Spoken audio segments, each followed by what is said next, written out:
Hello, hello. Welcome to an off-the-cuff review of the movie Alita Battle Angel. I'm joined by Argent Templar. We have both seen it recently. It is a recent film adaptation of a manga anime that is actually good. So thank you for joining me, Argent. How are you? Good, good. Thanks for having me on. Yeah, I think we should have met a lot sooner because we're probably the two biggest weebs in the whole trad sphere, I guess. Yeah, Ever, I suppose you could say that. You've been on kind of hiatus though for a while, haven't you?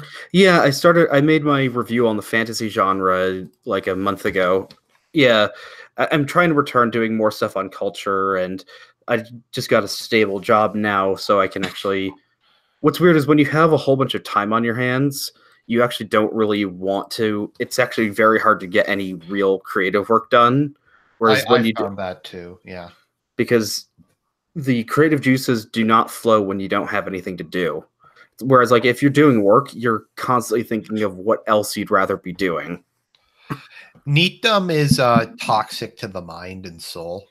I've found that to be very true, It but it it like rots your brain and your yeah, spirit. it sounds nice like when you're working all the time. It's like, oh, I need a break, but it's like you should never take a vacation longer than a week or two. Yeah, I went through like a year of being unemployed and it was just horrible. Hmm. I mean, there's a difference between taking a vacation and being unemployed, but Yeah, because you still know you have your job to come back to after. But thankfully now I have a job that I can stay at that has good hours, is pretty decent pay for what it is. And but anyways, that's just talking about our own personal lives. But let's talk about the cutie that is Alita Battle Angel, and not talk about Captain Marvel. yeah, I like the movie a lot. I was not sure what to expect. When I heard a couple of years ago that James Cameron was working on a Battle Angel adaptation, I had kind of mixed feelings. But I kind of figured if anyone could do it right, it would probably be him. It's kind of his thing. Yeah, although he didn't direct it, it was Robert Rodriguez. But it is pretty nice that I think we're coming to it different from different angles because in your brief review of it you have on your channel, you sort of said that you've read the source material, you've watched the source material. I've come into it completely blind, and considering that the past few and adaptations of anime by the West have not been the best, i.e., the Ghost in the Shell movie and the abysmal Death Note movie. Though on one Uh-oh. hand, I actually liked the Ghost in the Shell movie. I thought you could say you liked the Death Note movie. I haven't seen the Death Note movie. Well, neither I've just seen ER's feature length scathing review of it. But what I was gonna say is that I almost thought that actually the only thing worse than a bad anime adaptation would be a good one, because then it would be like a doorway into destroying anime the same way I guess the corporate Hollywood system destroyed comic books, or destroyed what people would say is the sort of purity of it, where it was the sort of underground thing for a small niche population, but then it sort of got destroyed once it got popular. But I think Alita actually, it seems like it's rather the opposite. It's a Western movie that still feels very anime. And yeah, thinking back on it now, it definitely does have a lot of the hallmarks, and like the hyper romanticism and some of and that's one of the critiques or criticisms I'd have of it, is like a lot of anime like that. It is pretty saccharine at moments, but It's no, it's a pretty good adaptation. I remember when I was watching it, I thought this is probably a movie that some people really like and some people really hate. There's just some things that I think are very I don't know if I want to say bipolar in their opinion, but just people don't really take a middle ground on. I'd say this is one of them. Evangelion's another one that's very much like that. which is, I think, makes me the weird contrarian here, because I and now it's getting really like Inception wise contrarian to people that are contrarian, that I actually have mixed feelings on Evangelion rather than loving it or hating it. But Well, is it loving it or hate? Is it mixed or is it like I don't mean necessarily not mixed, but I mean not like just seeing it as mediocre. I mean, I think it certainly is.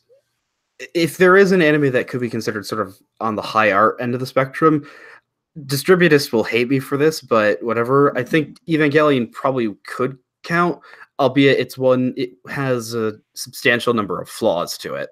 No, it's deeply flawed, and Ano is like a psycho who loves to troll his fans. So, but I think before we get onto that, just sort of talking more about Alita. So it's been in the theaters for almost a month now. I think I actually want to go see it again before it's out of theaters.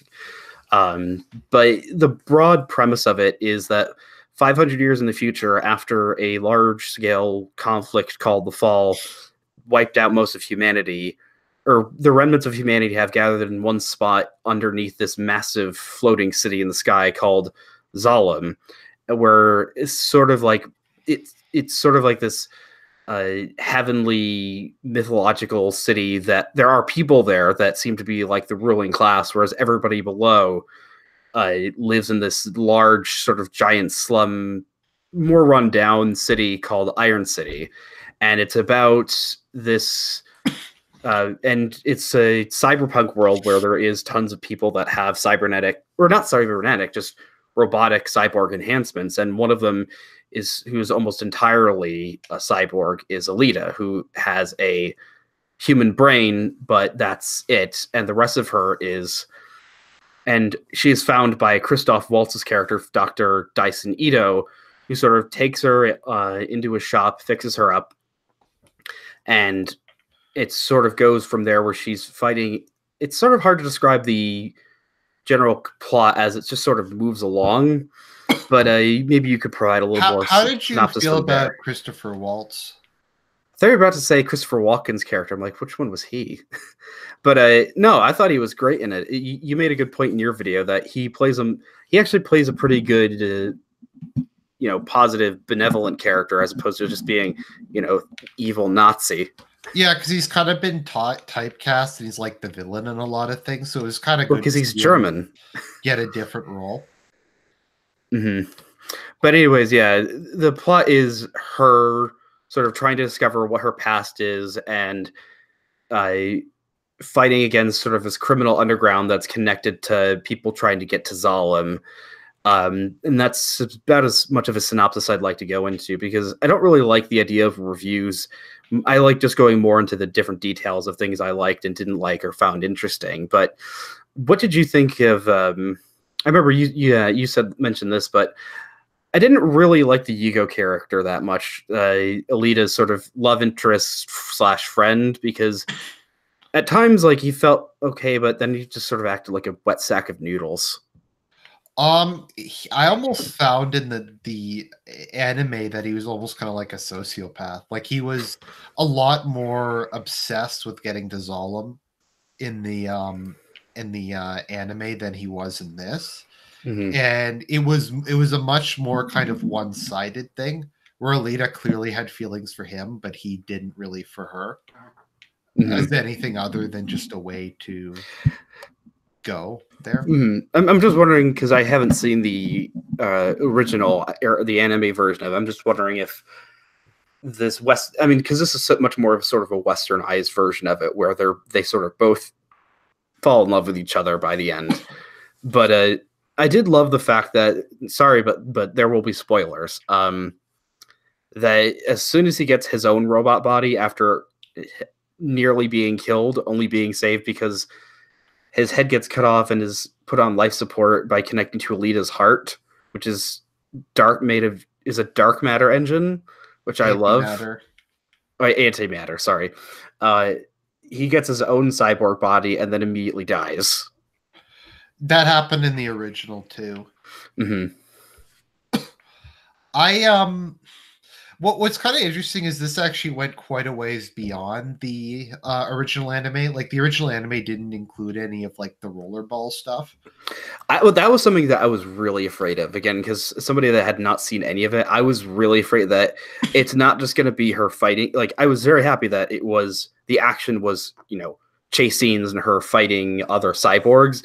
I thought it was going to be, the main plot is her entering into this sport called Motorball, which is this like halfway between like NASCAR racing and Oh, that's basketball. hilarious that I called it Rollerball, because that's a different movie. Yeah, but I thought, oh no, I would have thought like I might have left the theater if it just turned into the entire plot is her having to win the Motorball tournament. I'm like, thank goodness it doesn't do that. It actually, the only time she's in it, they just immediately realize, oh shit, this is actually a trap. You have to kill all these people. I mean, it ends technically with her there, but the thing that confused me was that by the end, Vector was his name, the black guy, who's sort of he's like one of the leading, he's like the top of what you could, he's like the top of the bottom of Iron City. He's sort of the mogul of the Motorball tournament, which is this massive sport that everybody watches. And and people in this are able to be contacted or essentially possessed by, who is the ultimate? Nova, yeah, who's in Zalem, and like it shows Alita's mother character, or no, Dyson's, I guess, ex-wife or the mother of their child who died, and then her name was Alita. I love that. I did love that sort of comedic moment where it just shows like, yeah, this is what I'm going to send you up to Zalem. You're just now a pair of eyes and a brain and some organs.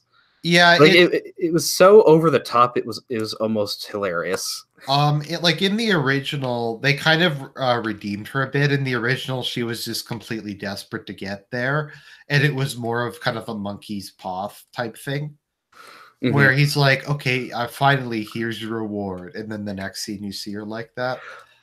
But I brought that up because it felt weird to me that like it ends with Alita's like, all right, I'm gonna go join the Motorball tournament so I can become the champion, and then if you do that, you can get to Zalem. I thought it was like, well, didn't it sort of? I thought it implied that actually no. The reason why the Motorball champion gets to go to Zalem is because clearly they would have had the best like organs or bodies, so they're going to be taken up just as pieces instead of actually going there. No, apparently, like in this one case, I don't know, they actually let them go there. I suppose it would make sense if they're just completely cyborgs anyway. Yeah, because I think Alita has her spinal column and her brain, and that's about it. I didn't even know it would be your spinal column, but yeah. I think they mentioned something about that, maybe. But something I did love is that, like, when it's revealed, and I guess you said this, that in the anime it's not really that clear, but there is a little more world building in terms of why humanity fell, and it's more that there was this massive war with, I guess, a breakaway civilization on Mars. Yeah. And it seems to be that must be sort of that's got to be sort of a trope, or a reoccurring thing that happens in a lot of science fiction of essentially an extreme right-wing, quasi-nationalist group breaks away from Earth and forms their own civilization out either in space or on Mars or someplace like that. And I'm like, oh, it's in here too. Like every Gundam show ever. Yes. Have you ever seen the original 1978 Gundam? No, I've only seen Wing and Seed. I guess I shouldn't have started with that because 1978 Gundam is so terrible. It's hilarious. I wouldn't say it's terrible. It's just it's an anime from the 1970s, and it does not have the highest budget. Earth-Mars War is a trope in like everything. Like that was in Babylon 5. That was in, I think, Star Trek. There's all kinds of stuff like that. Okay, so Evie is asking, what did you think of her big eyes? That's something I will definitely I'll definitely have to. Sorry. That was something I was originally really worried about, and it's a way I can praise a lot of the effects, particularly her being a completely CGI character. Well, not completely. I think, they just used facial recognition from Rosa Salazar, her actress, but I thought at first when I saw the trailer for it, I was going to be creeped out and it was going to cross the uncanny valley line, but I'm like, no, I'm actually glad they have the big eyes because I knew why. Well, both to make her look like a cute anime character, but also because if they made them look normal size, then it would have went into the uncanny valley and she would have looked creepy. I think it was also just a stretch that she's not like fully human anymore. But you're the most human girl I've ever met. Oh, that was See, great. again, it was pretty overly saccharine, but I mean, it was a bit of a nice departure from the overt nihilism of a lot of Western stuff that's come out recently. Yeah. But no, I thought it was a very solid movie. I was kind of worried it would be super cheesy, but hopefully it'll be kind of a template moving forward for people to make other anime adaptations that are decent. Yeah, I think it's keeping the tone steady because it definitely felt like an anime. You know, it had a lot of the beats of it. It didn't avoid a lot of sort of clashing with some Western stuff can make it really bad, but and it's hard to describe it because this stuff is so sort of not subjective, subtle, or you sort of pick up on stuff that makes it feel like, oh, this is an anime or this is Western. But yeah, I really enjoyed the film. I am a bit upset though that they probably aren't going to make a sequel because it has made its budget back almost double. I think it's the last time I checked it was a $200 million budget, and it's made like $400 million back, but it just doesn't seem to be big enough. It made back a lot more of its money later on, I guess, when it got some word of mouth in. It made, I think, a lot more money outside of the US.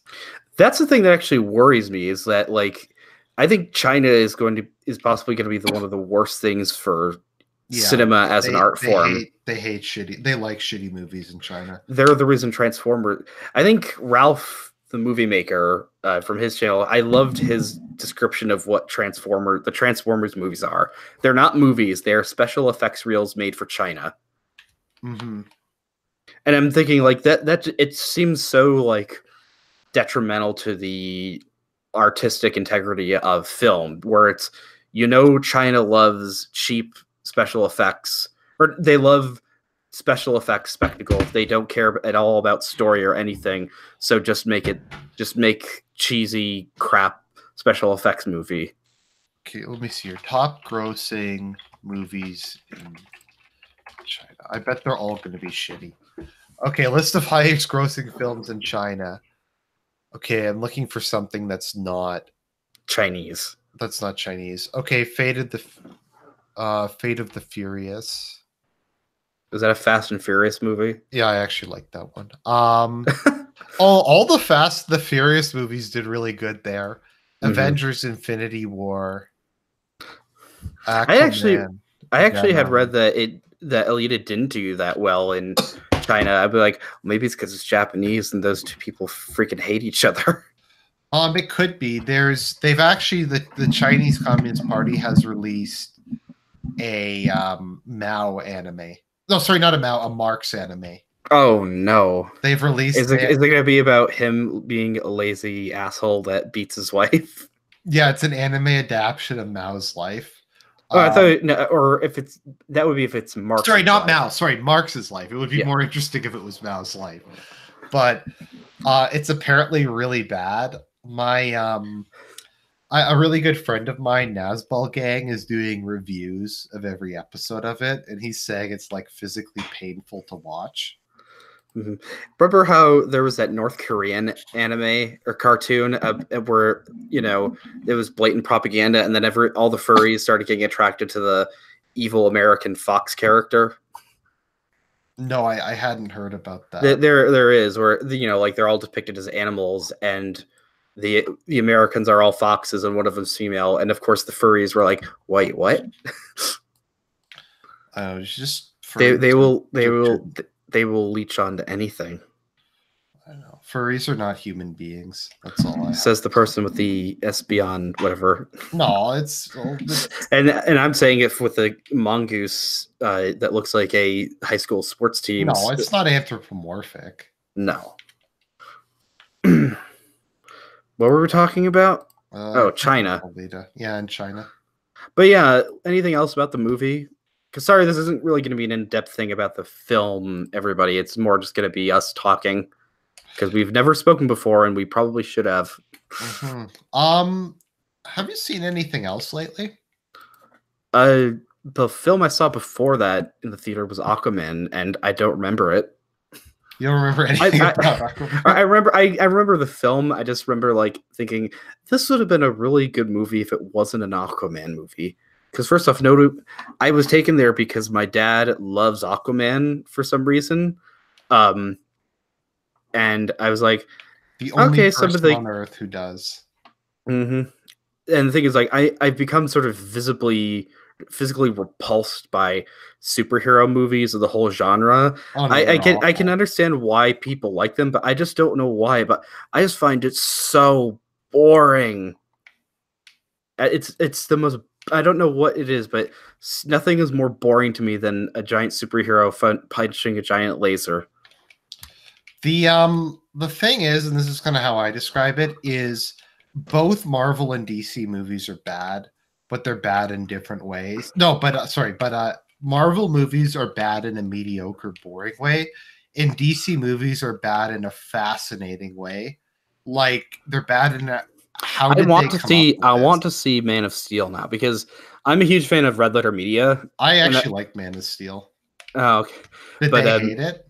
Oh, they I think one of them, Jay Bauman, described it, and he's like, I love it. Where he's like, you know those rides, those simulator rides where it can at carnivals where it like simulates what it's like to be on a roller coaster. This movie felt like a simulator of what it's like to completely lose your fucking mind.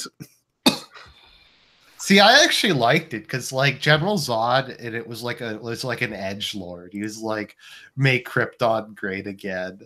But I think it was more just like, they didn't like it because Superman doesn't really save anybody. He more just like demolishes half of Metropolis, and hundreds of thousands of people die.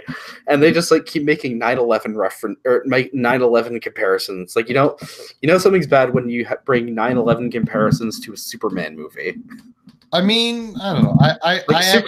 Superman should be, and I agree with them, where it's like Superman should be cheesy and family friendly because he's a giant weirdo that wears tights. Batman can be dark. You don't do that with Superman. I don't know. I thought it was interesting from the whole perspective of like the incompetent council destroyed Krypton, and General Zod is like a nationalist, and he kills like the incompetent council. Why are we talking about superheroes? I want to kill myself. And he wants to like bring Krypton back, and I thought that was interesting. I liked Man of Steel. Then again, I'm the only person on Earth who likes Superman versus Batman. I'm the only person who likes the only DC movie I actually had seen was Justice League, and that was hilarious.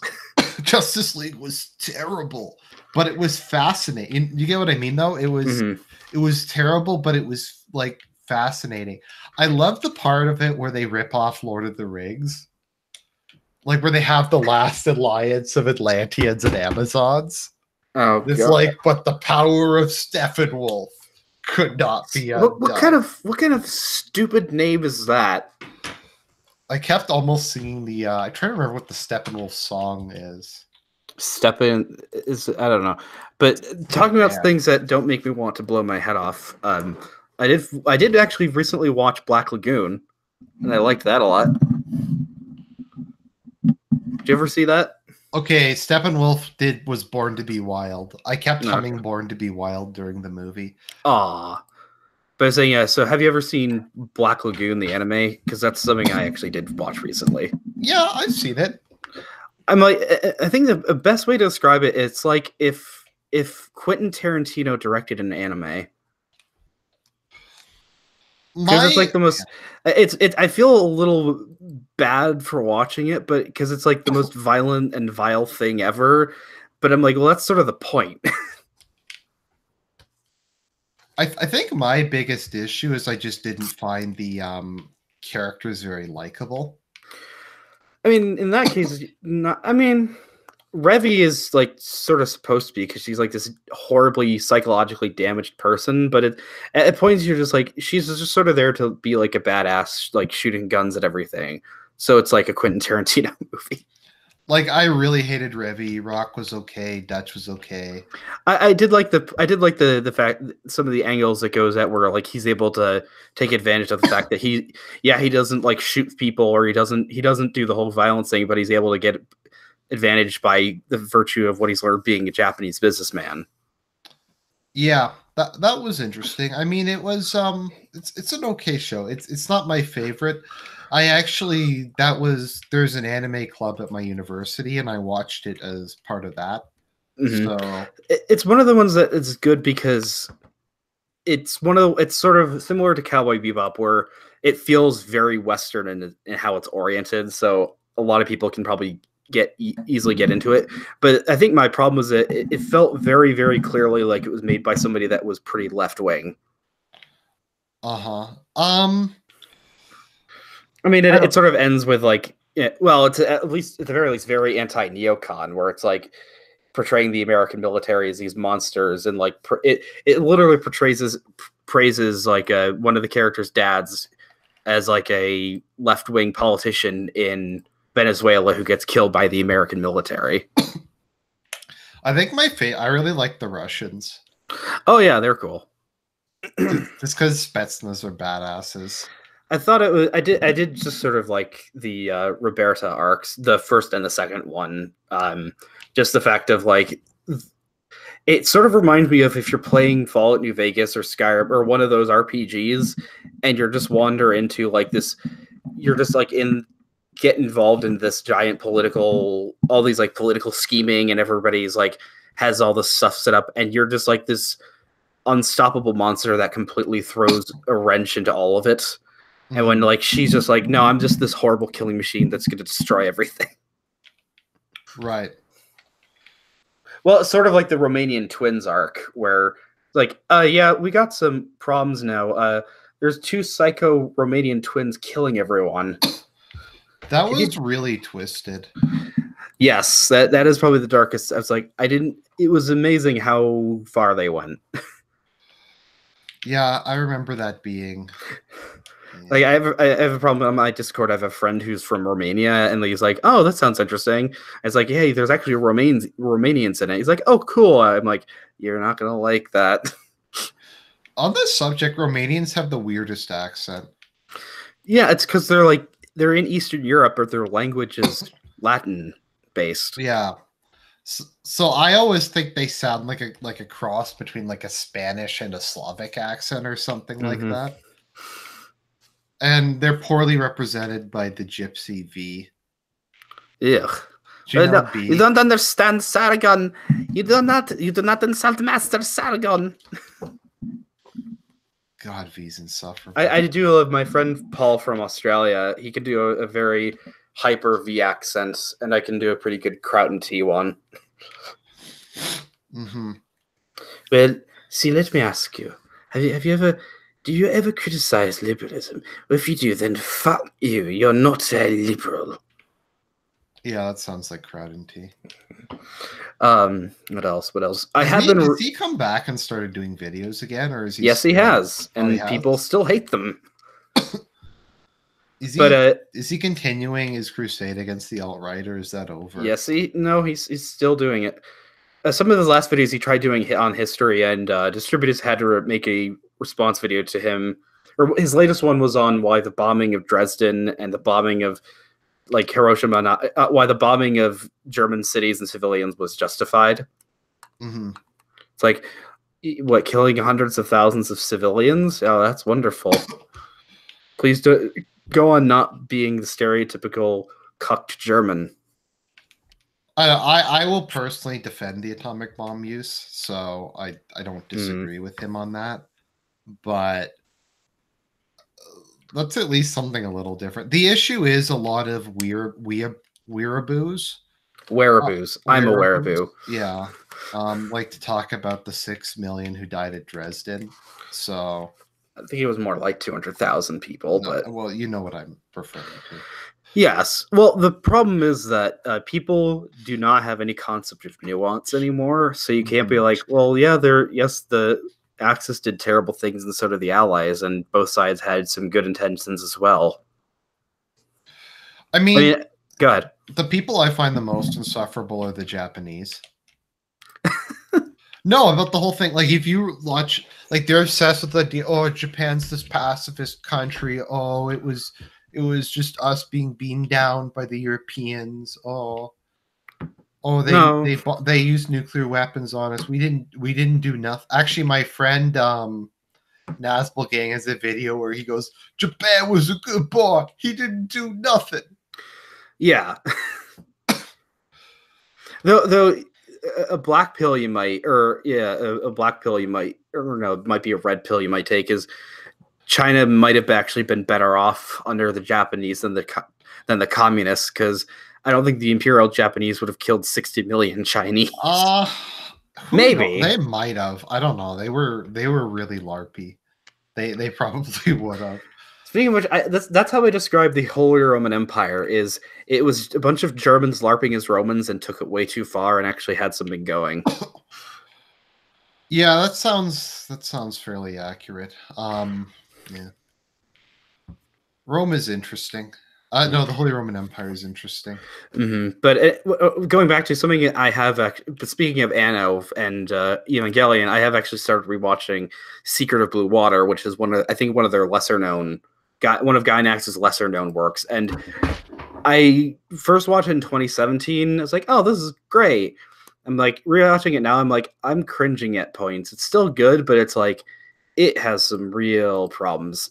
It could possibly be because I'm watching the dub, which hearing whoever plays Jean's terrible French accent, it actually does get funny after a while. But the bigger problem is like its main character Nadia is such a bitch. Yeah, Nadia is really unlikable. I like Jean a lot. I actually find him very likable. The problem is like it's too anachronistic. I know I'm fine with them taking liberties. It's especially the fact that they took so many liberties with it that it's becomes interesting. It's very creative, but it's like no, Nadia, you're not going to have some hippie vegetarian who's pissed off that people are trying to hunt for food. That would not happen in the 1880s. She's just completely unlikable. It doesn't make any sense that John would like her. Yeah, I mean, the thing is, like, I know it makes sense technically because she's very emotionally unstable, but she's a teenage girl. That sort of makes sense. But it's it's so bizarre. Like some of the just extreme, the abrupt emotional changes where it's like, but I want to stay with Jean. No, you have to sleep in different cabins because you're almost adults now. And then Jean's like, accidentally stares at her chest. He's like, I hate you. Get out of my room. Fuck you. That's so one of the things I hate the most about anime is the whole like accidental pervert thing, like walking in on the girl in the shower and then she tries to kill you. Like it's just so lame. It's unnecessary. It's totally unnecessary. And it's like, it's why my favorite character in the show is Marie, the little girl, and the Lion King, because it's like the lion named King, not the movie, but where it's like they sort of act. It's bizarre, like, but the youngest, an animal and a small child are the most rational, normal people on the entire show. Because like they're acting the most like a human being would. But I do have to say this. I do, as somebody who really loved 20,000 Leagues Under the Sea, I did think they got the character of Captain Nemo really well. Yeah, they got him done really well. I'm a big Jules Verne fan in general, so. But the thing is, like, I want to watch the original 1954 movie. Not the original book, but the 1954 movie. Problem is, I just don't like Kirk Douglas that much as an actor. Really? I know it sounds mean, but he always just seems sort of like a dick, or he's I don't know what it is, but like in Spartacus, or I saw another movie called Paths of Glory about. I really like Paths of Glory. I hated it. Really? That's interesting. The ending made no sense where it makes the French look evil because it's like, yeah, we captured this German woman somehow because, as we all know, in World War I, France occupied large swaths of German territory, not a tiny part of, Mulhouse. And then they're like, yeah, dance for us, bitch. Ah. Or sing for us. It's like, what? The how I heard it was described was it was supposed to be like it wasn't supposed to be a specific criticism of France. It was supposed to be what war is like from the perspective of a soldier.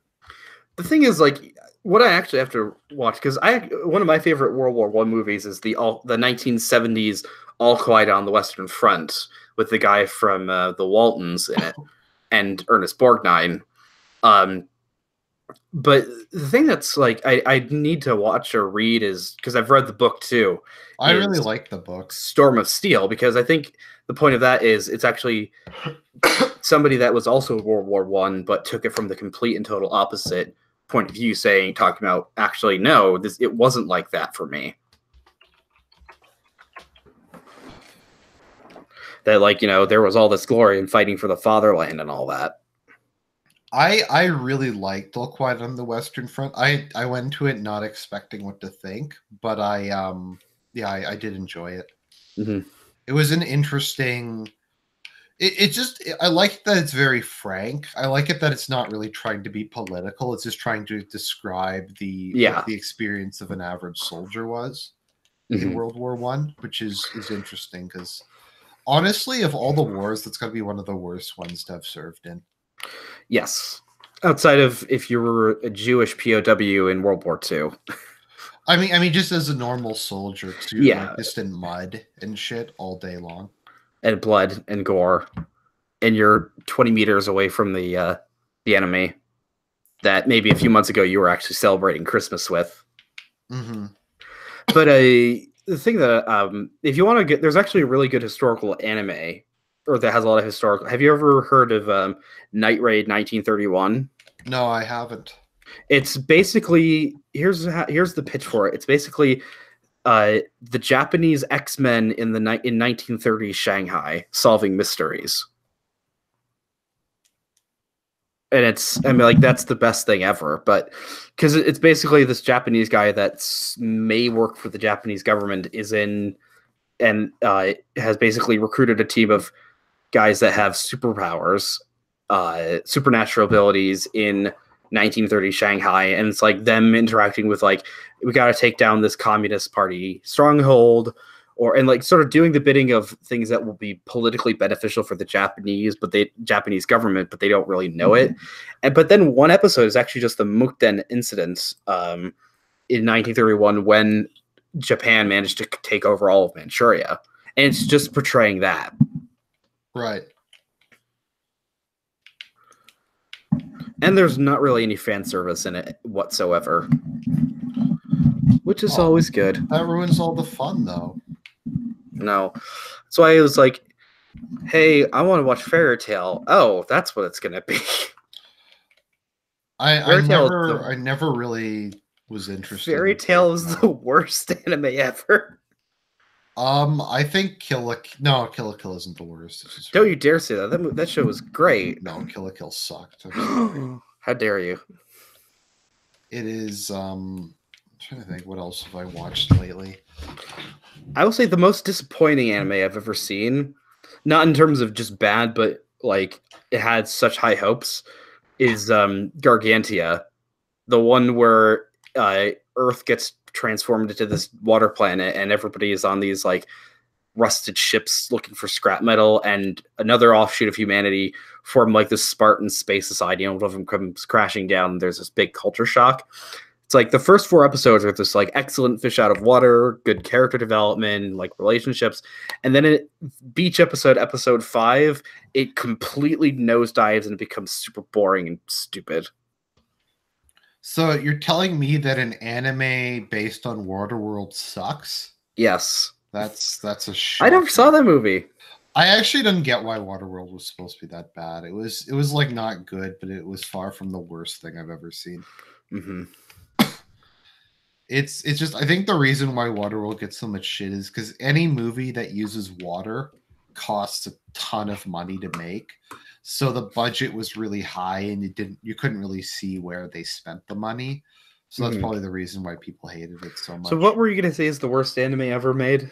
I actually, I think Familiar of Zero is the worst anime ever made. What is it? It's called Familiar of Zero. What is that? It's like there's this guy who gets sucked into a fantasy world that's kind of like Harry Potter, and he gets like the main girl treats him like a dog, and she puts like a collar on him and makes him eat out of like a bowl. So it's Inuyasha. No, it's much more. It's just really like disgusting. It really like it actually made me angry and bothered me. I could only like, and I would just leave whenever people were watching it because I hated it so much. I haven't seen it in like 10 years, but it's. Mm-hmm. I still remember how. I do have a very controversial opinion. Yep. Is that I think I don't say it objectively. I will say that personally, I actually like Outlaw Star more than Cowboy Bebop. I've never actually seen Cowboy Bebop, to be honest. Wait, what? No, I've never sat through it. It's good. It's very, very good. I don't know. I'll have to watch it sometime. Did you ever see Outlaw Star? No. Oh, it's really good too. They're both fairly similar. Both made in like the late 90s. Are about like a bunch of down on their luck space mercenaries. Yeah, I've never seen either of those. I don't know. Some of the big ones I didn't really like. Like I really didn't like Ghost in the Shell. Huh. We seem to have, it's weird. Like, of course, the two people I guess in the trad sphere on YouTube and social media that like anime end up being the ones that have completely opposite tastes. I forget. Have you seen Snow White with the red hair? No. Okay, you'd probably like that one. That's a very wholesome. It's not even that. I think it's more just I like the stuff that's not. I mean, I don't know. Do you have any shonen ones you really like? I can never remember what's shonen and what's the other ones. Do you watch Naruto? I am actually a big Naruto fan. I have One Piece, which I still watch. I haven't watched it in a year, but it's like once you get like 400 episodes in, you're just like I am not giving this up now. My issue with I don't really watch Naruto. I just have read all the stories. It's just too fucking long. So, but I really like it. Naruto's kind of based, actually. I've sort of thought about the same way with Gintama. Have you heard of that? Yeah. Oh no, I'm looking at. Okay, so FMA is a shonen. Okay, Soul Eater, which I couldn't sit through, is shonen. I thought that was a hilarious show. Okay, I didn't like it. Oh no, sorry, Inuyasha shonen. I like Inuyasha. I hated. Did you like Attack on Titan? I'm getting through it now. I'm trying to like it, but I'm starting to think there's problems with it. I'm like 13, 14 episodes in. I really hated Attack on Titan. Oh, wow. Somebody said Hunter x Hunter and Dragon Ball Z. Part of why my issue with they haven't. You probably haven't found out like what the backstory is.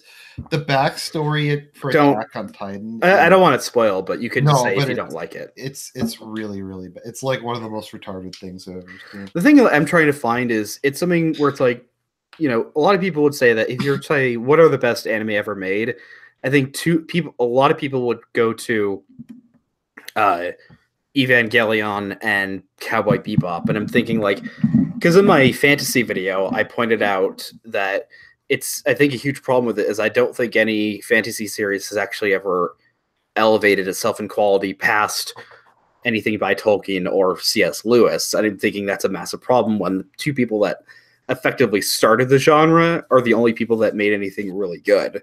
And it's all been downhill from there, where it's like, I don't want that with anime, where it's like, yeah, these two series in the late 90s were the pinnacle of it, and then there hasn't been anything good since. And I'm like, I'm trying to find if there's something. I think a lot of it is the smaller stuff. Like, I love Spice and Wolf. Have you ever seen that? No, but I'd like to. It's on my list, though. It is. If you want to learn basic economics, you definitely should watch it. Well, the problem with it is that the anime is good. It's just that it was more just made to it was only 2 seasons, and there's a lot more to it in the manga and the books, and it was more just sort of to advertise those. Yeah, I'm gonna admit something which people are often shocked by. I'm like the one person who doesn't like Tolkien in these circles.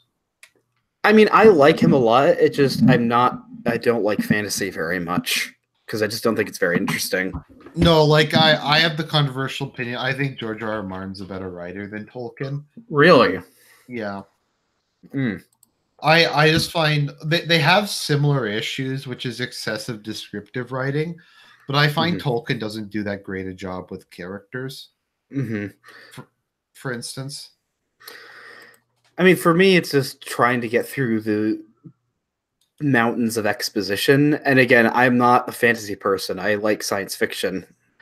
Oh, I actually have the Happy Bleach. Yeah, I have the first volume of Overlord. I'm like, oh, this is interesting. Where it's because there's like a subgenre of anime or manga, which is people getting stuck into, MMORPGs. Like Sword Art Online is obviously the biggest example of that. Sword Art Online.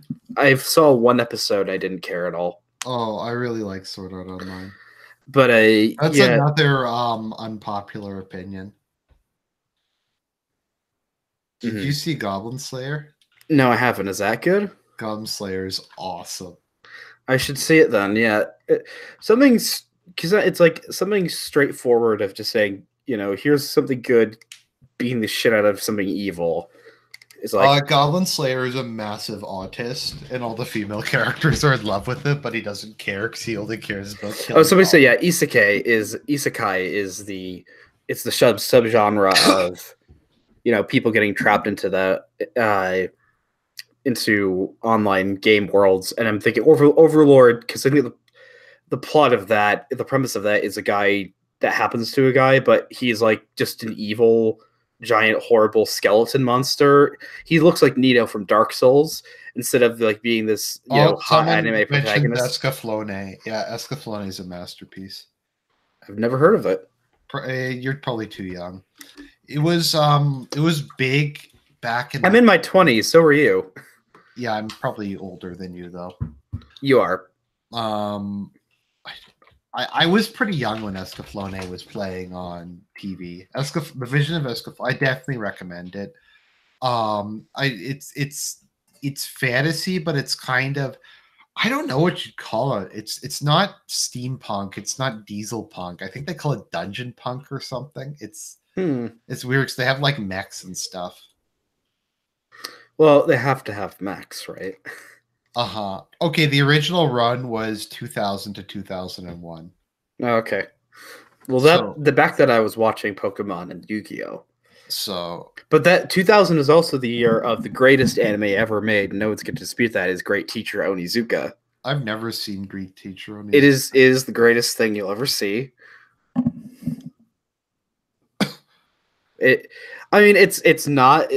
It's very well written and hilarious, and is played by Steve Bloom, so that's always a plus.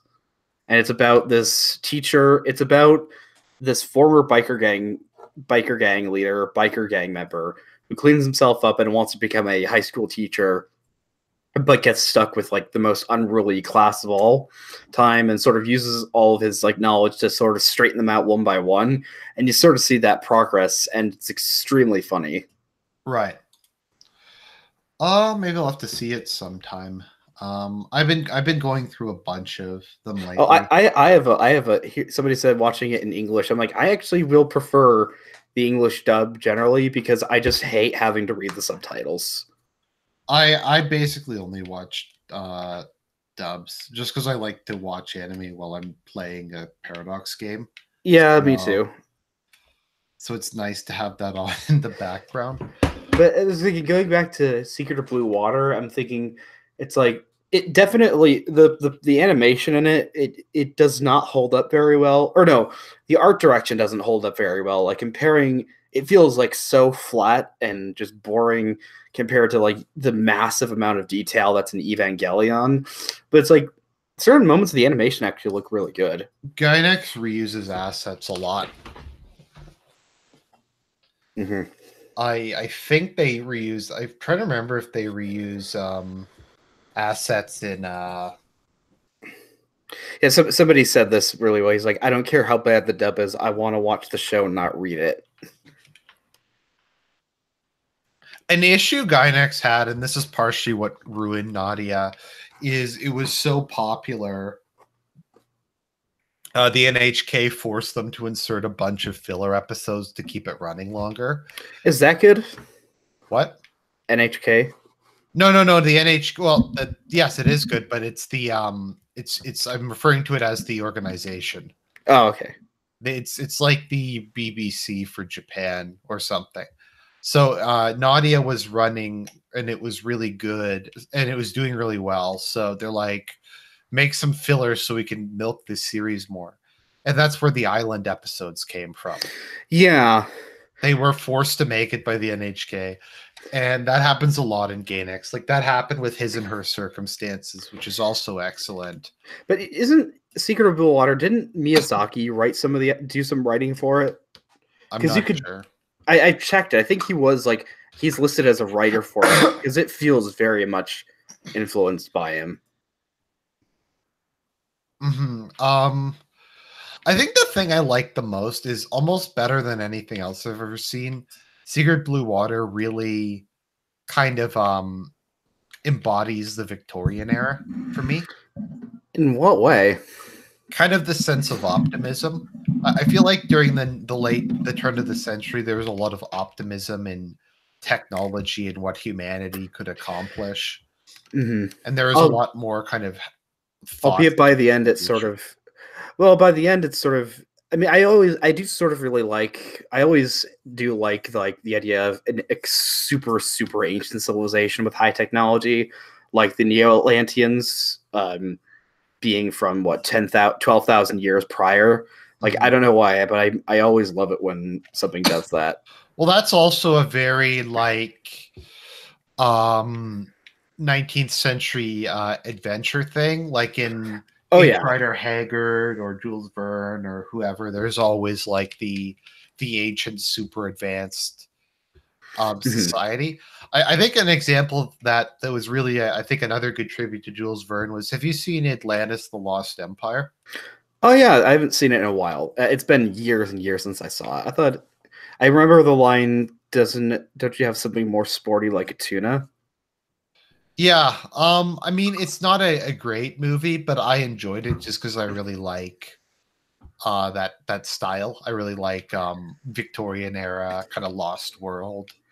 But the bizarre thing is, it seems like it's something that happens in anime or a lot of stuff is like, because it reminds me of, say, Castle in the Sky, where, oh, this hyper advanced ancient civilization has come back, we must destroy it. Right. It's never like, oh, we learned to use it, or it's more just like, oh, they're evil, want to take over the world. It'd be more interesting about people trying to take that technology and using it. I mean, that's what the Neo-Atlanteans do, but it's like saying, like, if a normal civilization, if say the British Empire is like, hey, we found this ancient civilization, we're going to use all their technology, we're going to start using their technology. Well, it's that you're thinking that because you're a Westerner. The Japanese have a massive normality bias, as you may have noticed in anime. Like, generally speaking, at the end of anime, it's about returning to the new normal. Like, no, returning to your normal life, giving up the magic, giving up and going back to just living an ordinary life. Whereas a Westerner, you have more of the Faustian spirit, if I can use that cringy term, that you just want more. You'd rather live in like the super amazing world, even if it has problems with it. Whereas to the Japanese, it's very much about just seeking normality and conformity at all costs. And well, there's probably benefits to that. I'm like thinking, I mean, I sort of wish we have too little of that in the West right now. Yeah, and they have like 36 different flavors of katanas. And that's kind of, I mean, some things are like that. That's something actually I really liked in bizarrely enough, of all things, Fire Emblem Echoes. I've been playing that. Oh yeah, okay, I won't spoil the ending then. Oh, hey, Autocrat, how's it going? Um, oh yeah, somebody said what happened to the space Fallout story I was writing. I now have like the new thing I want to write is like a story about a bunch of space privateers, like doing missions for an empire against this evil Federation. Because in every space story, the Empire is evil. What if this time they're the good guys? Right. Good old yeah, what was I thinking of again? I also did thought if I was going to write a fantasy novel, it would basically be about humans trying to overthrow an elven dominion, because elves are the biggest dicks in fantasy. Yeah, they often suck. That's why it's like nobody's gotten them right except for Tolkien, where it's like the point of them is they're sort of supposed to be perfected human beings, but like they're not lauding it over everybody else. I always thought Tolkien's elves were supposed to be what humanity would be like if we hadn't had the fall. Yeah, I saw a documentary about him, and yeah, they sort of mentioned that they were basically if Adam and Eve never ate the apple. Is what elves would be like. What else?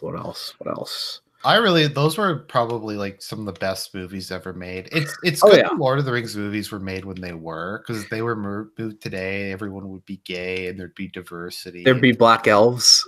Well, there were actually in the Hobbit remake. Yeah, I know, but nobody liked the Hobbit movies.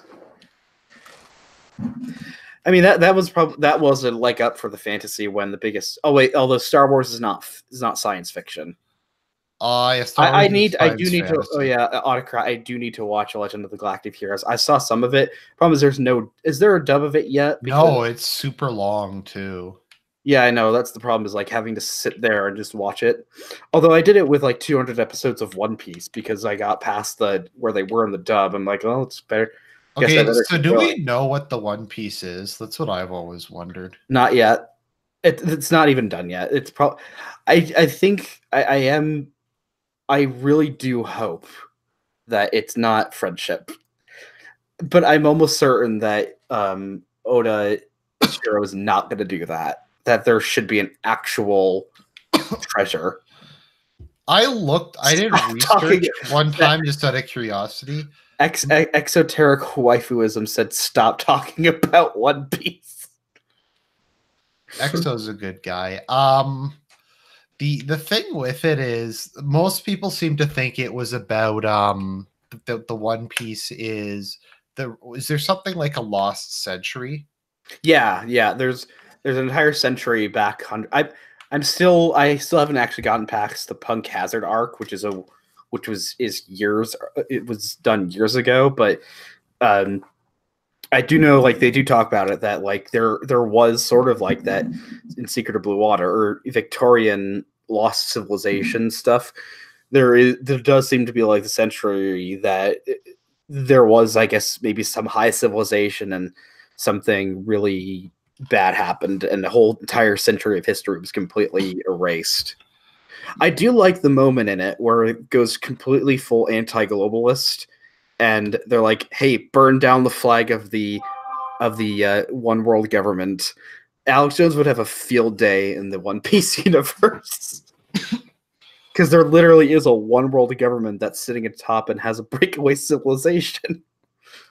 I don't think One Piece is ever going to... Oh, so sorry. The general consensus that I've seen is that the One Piece is a record from that century or something to do with that century. The thing you have to say about One Piece is that I think you have to give it props for just the sheer amount of mass that it has in terms of content. Is it the longest? Is it? It's been going on since 1997. And I will say, and apparently it is outselling every other. I think it is outselling yearly. I think it's out. I don't know if it is yet, but it might be outselling every other comic. It might have outsold Superman and Batman. And in terms of total volumes of sold, it in 10 years, if One Piece, yes, One Piece is by far the highest selling manga of all time. And I think it's even surpassed like most Western comic books. The It top surpassed three. It surpassed Spider-Man a few years ago. The top three is One Piece, Dragon Ball, and Naruto. Mm-hmm. Are the And then Bleach completely crashed and burned. Where is Bleach? Oh, I Bleach don't know. is like Dead? no, Well, it's Bleach not is on filler anymore. though. No, it's on the list though. Okay. I was saying comparing it to like Superman and Batman. Like the fact that it's actually threatening to take them down in terms of complete and total volume sold, period. The fact that One Piece started in the late 90s, Batman and Superman started in like the 30s.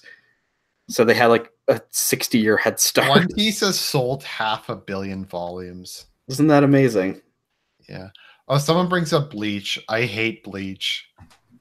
I really dislike Bleach. Do you like Bleach? I saw like 5 episodes, so I can't make any statements on it. I hate these series where there's like 20 main characters and it just goes on forever. So you mean like most shonen? No, I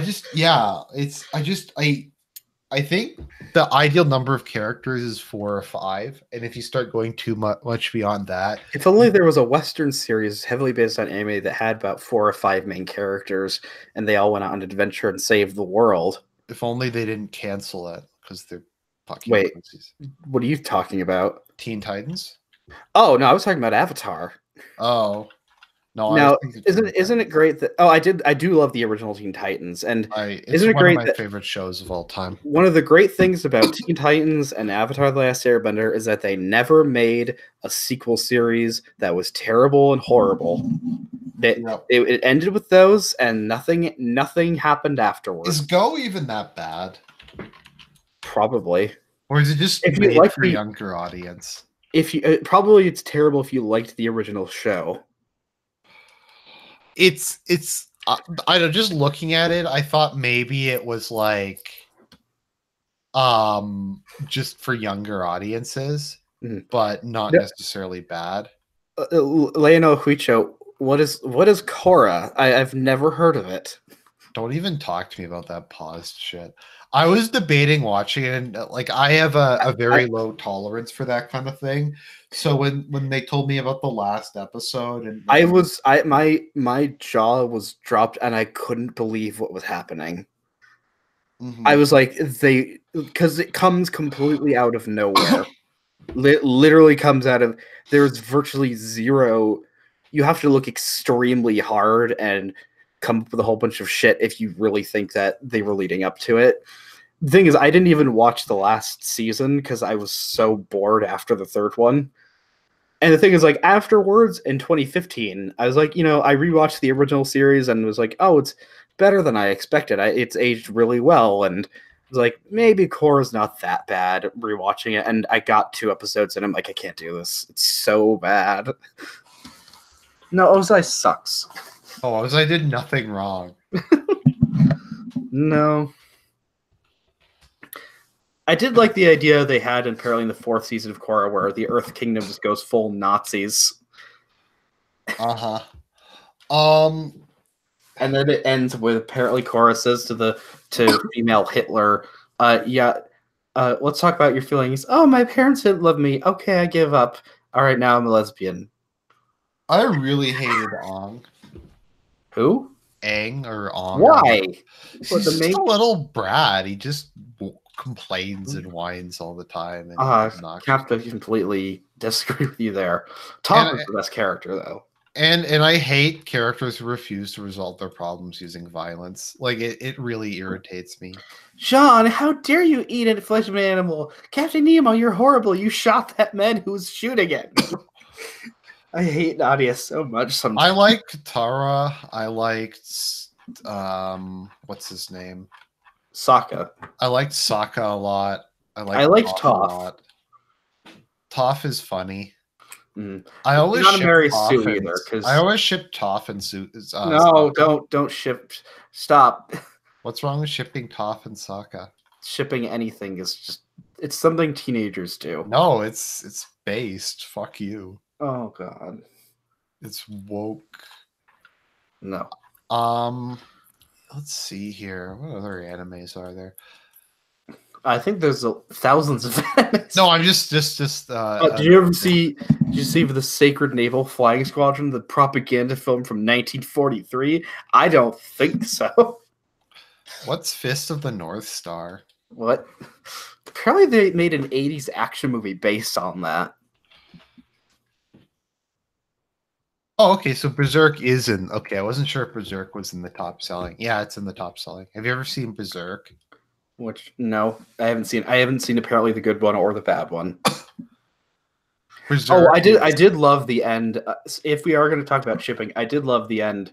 How no, like they're not going to have Zuko and Katara. That would have been the biggest fuck you to Aang ever. It would have not made any sense whatsoever. Am I the only person who hates Zuko? I think yes. I am. I think he was a great character. He's a little bitch. That's the point. Is that he stops being a little bitch. No, Azula's way cooler than him. Yeah, well, she's also psycho. Yeah.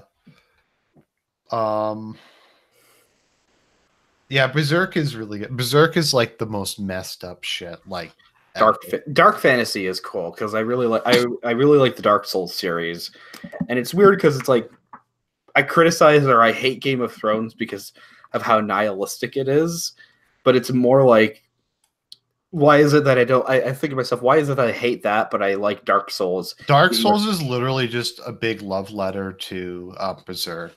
Like, literally everything in Dark Souls is a reference to Berserk. Mm-hmm. It's, I was about to say, well, they should make a Dark Souls anime. I'm like, first off, people say it's Berserk, and secondly, you can't because, like, it would be the most... if they actually did make a direct anime version of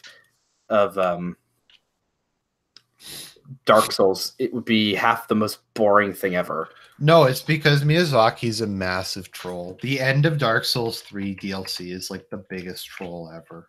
How is it a troll? It just seems like we're going to have you fight a giant dragon and a knight to just sort of cap off the series. Are you talking about Ring City? Yeah. Yeah, but it doesn't resolve anything. Nothing you do resolves anything. That's the whole point. But I thought Dark Souls 3 actually had a pretty good ending. Well, the thing I didn't like is the fact that, like, hey, I'm with Aldrich, and I mean I'm with Lothric and Lorien. Like, I don't want to restart the fire. I don't want to have to kill you guys. I'm with you.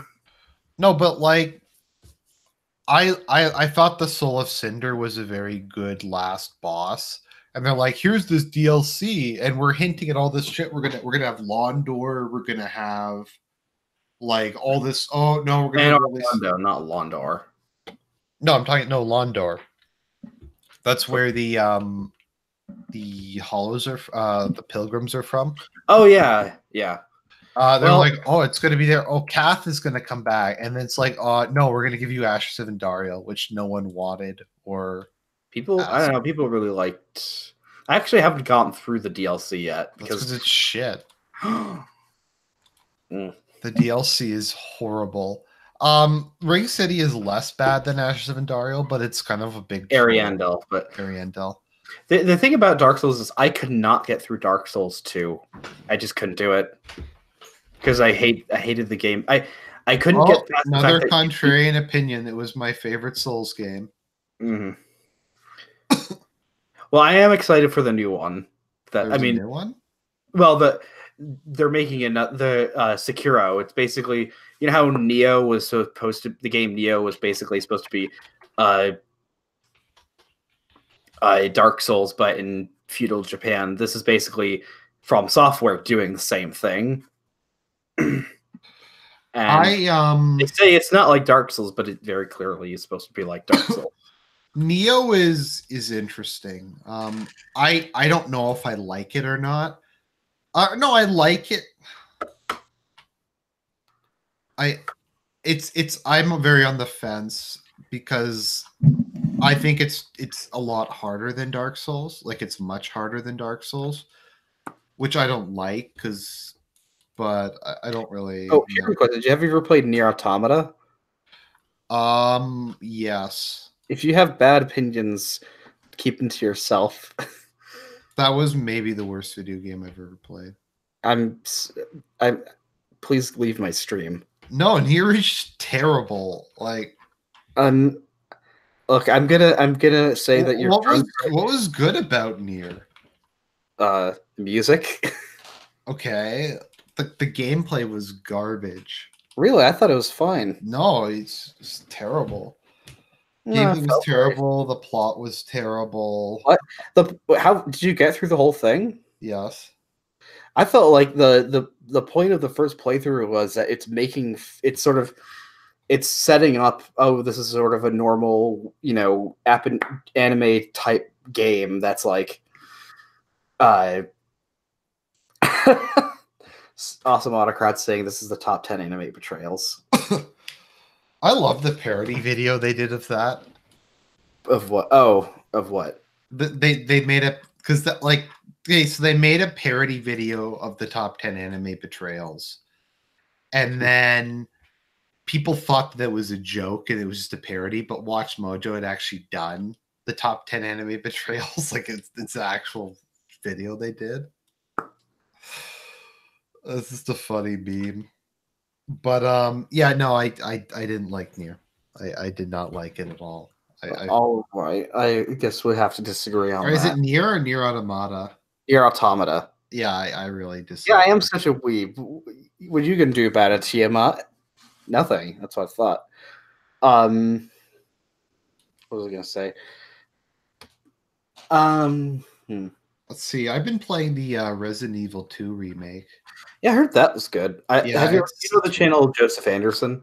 No. Let me just look that up. He's a gaming. He does like in-depth gaming analysis and all that. He's been doing, and he has a live stream thing.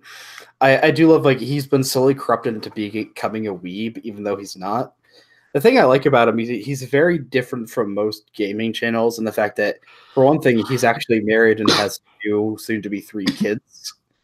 Mm-hmm. And it's like, he comes at it from sort of a more paternalistic attitude as opposed to just, hey, look, I'm wacky young, childless weird guy. I mean, that's what I am, but you sort of get what I'm talking about. Have you played Breath of the Wild?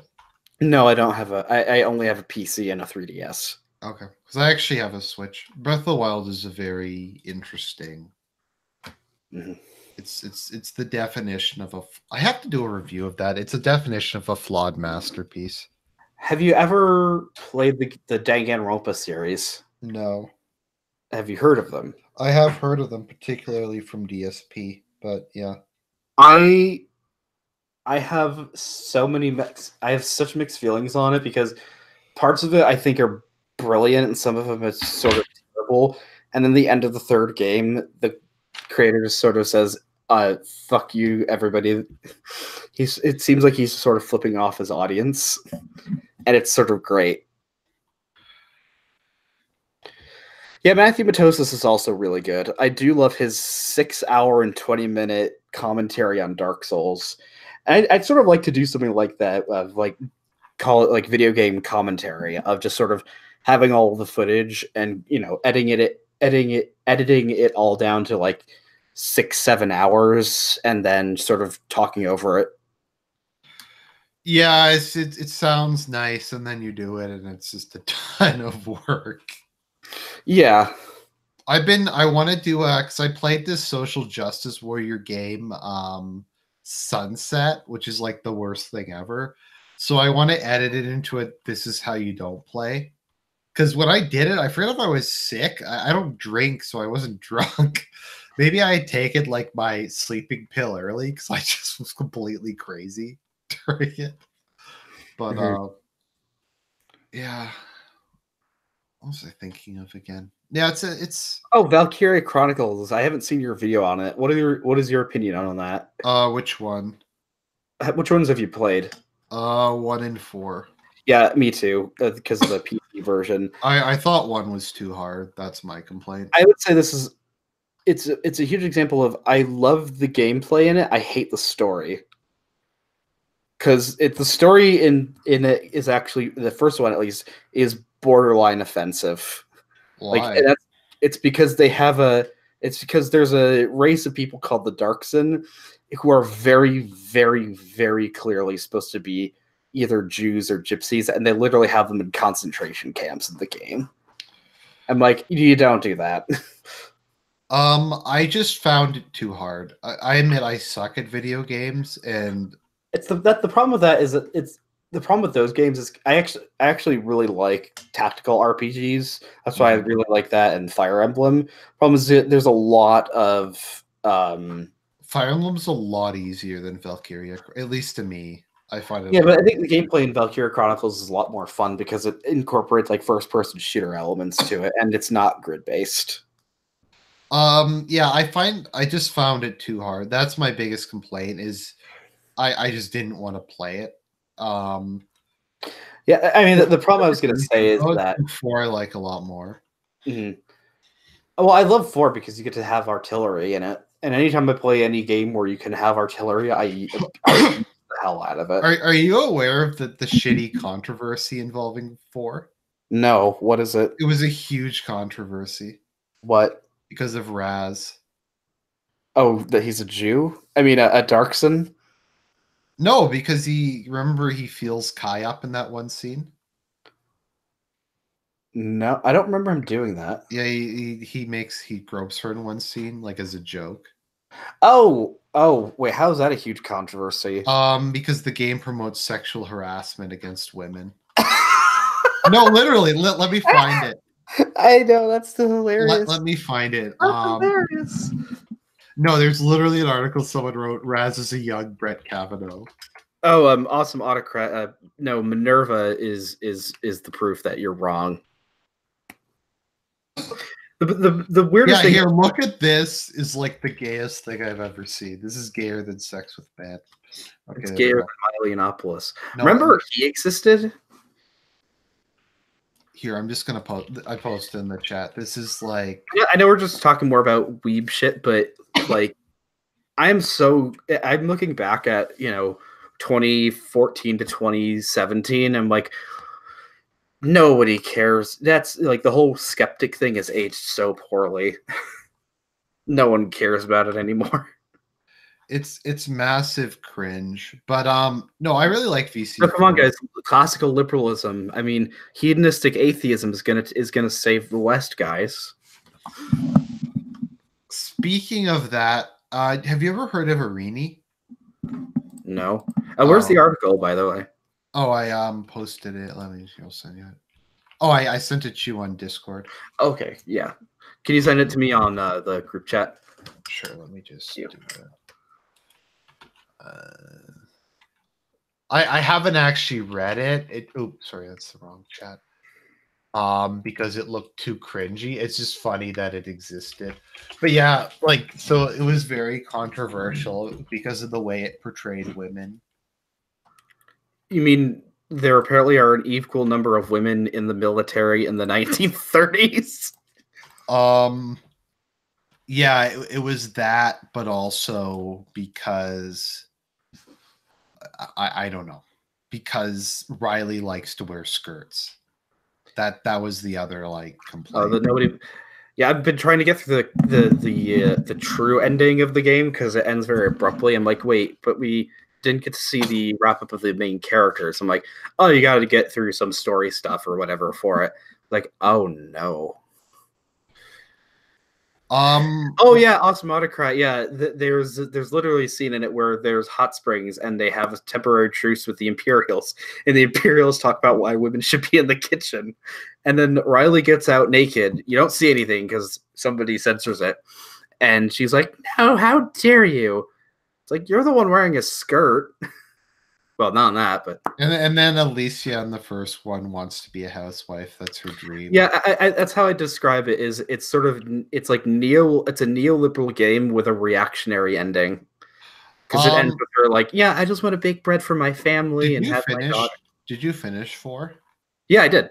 Okay, my issue with it is them not using the nuke at the end. I thought was a massive cop out. It did feel like too much of a Deus Ex Machina where they're like, oh yeah, now there's a truce. What? Well, the whole game was like, oh, we're sacrificing everything. We have to finish this war. And then I hate this crocodile tears, Japanese anti-war. Oh, violence doesn't solve anything, even though that's violence solves everything. Well, it does. It's Like I haven't seen it yet, but yeah, isn't that's a line from Starship Troopers where like violence has been the best like what thing to prevent. I can't remember what the line is, but it's basically violence solves everything. okay, so Autocrat is saying Kai is best girl. No, I like the red hair. Minerva? Minerva. Minerva's kind of obnoxious. I did say this, but the most gore obsessed. No, they're the most vor obsessed pacifists in the world. I don't even like the fact that I know that word. Mm-hmm. Oh, did you ever play Xenoblade Chronicles 2? No. But anyways, Joseph Anderson has he did a whole playthrough of it, and he became convinced the game was a joke because it was so heavy on like the anime type game tropes. Because they literally in the game will say, "We'll beat them with the power of friendship." He like had this whole I actually think he's probably right that it was sort of making fun of a lot of anime tropes. Yeah, like it doesn't it. But yeah, on the fact that they don't use the nuclear weapon at the end, it does feel like. I mean, I'm sort of glad that they didn't, because I'm like, well, the Empire is sort of right. It's weird being when you're playing as the Federation, because in the first game, it sort of points out they have the sort of point of saying the Federation are just sort of just as bad. It's like, yeah, we're fighting. We're fighting to not be taken over by the Empire, not to also be taken over by the Federation. Right. So there is a moment where like Riley's like, like I'm so pissed off at this technology from the United Goddamn States. Maybe it just shows like my bias, but I don't know. I kind of agreed. I kind of felt the Federation did nothing wrong in VC4. Well, I mean, them actually fighting, but it seems like they somehow managed to do enough damage that the Empire's like, okay, let's stop. And it just, you get the feeling that all like the neocons are pissed because like, how dare we let it's sort of like saying it's unrealistic to the point of, if you look at history, neoconservatives or neoliberals would never ever let a autocratic state exist if they could, unless it was giving them oil. Yeah, but didn't like it's the Federation started the war though, right? No, sorry, the Empire started. Yeah, the Empire started the war. I guess that kind of makes me just sympathize with the Federation off the bat. The thing is with those games, for the story, I would say the story is better in the fourth one. It's just not. Oh yeah, it's the line from Starship Troopers is violence has solved more problems throughout human history than any other means. I think my I like the characters a lot in 4. Yeah. I liked Riley. I think a lot of people didn't. Most people dislike her. Main character, he felt a little too much similar to Welkin, but he did feel a little less like an airhead. He's less of an autist. Welkin is like brutally autistic. Wait, no, Alicia's like, hey, if we have to talk about this, Welkin, he's like, look at the pretty flowers. No, he's a massive autist. It's hilarious. It is pretty hilarious. Well, Autocrat, what is a Gundam series I should watch? Because after the hilarity that was the first 1978 one, I'm like, I don't know. Because I sort of like the mech genre. I like Wing. I like Wing, of course, because it's like the only one I've seen. But Wing is good. The thing is, though, like why I really like, what is your favorite episode of Evangelion? God, that's difficult. I think I'd have to think about that. I think I did used to have an answer, but I don't remember now. For me, it would probably just be, I do like the one where all the power goes out, because it is sort of so different in the fact that they have to deal with the angel without using their suits for a long time, having sort of crawling through the tunnels of Tokyo 3, or that's not a good way of describing it, but I love the moment. There was a great comedic moment where, like, in the command center, they're looking at Gendo, and he's, in his famous pose, and he's like, the commander is so calm in the situation, and even though, like, all the air conditioning is turned off, so it's sweltering, it just shows like he has his feet in a bucket of water. He's just like, it's hot. I think my favorite episode is 19, which was with Zeruel, who's the angel with like the tinfoil arms.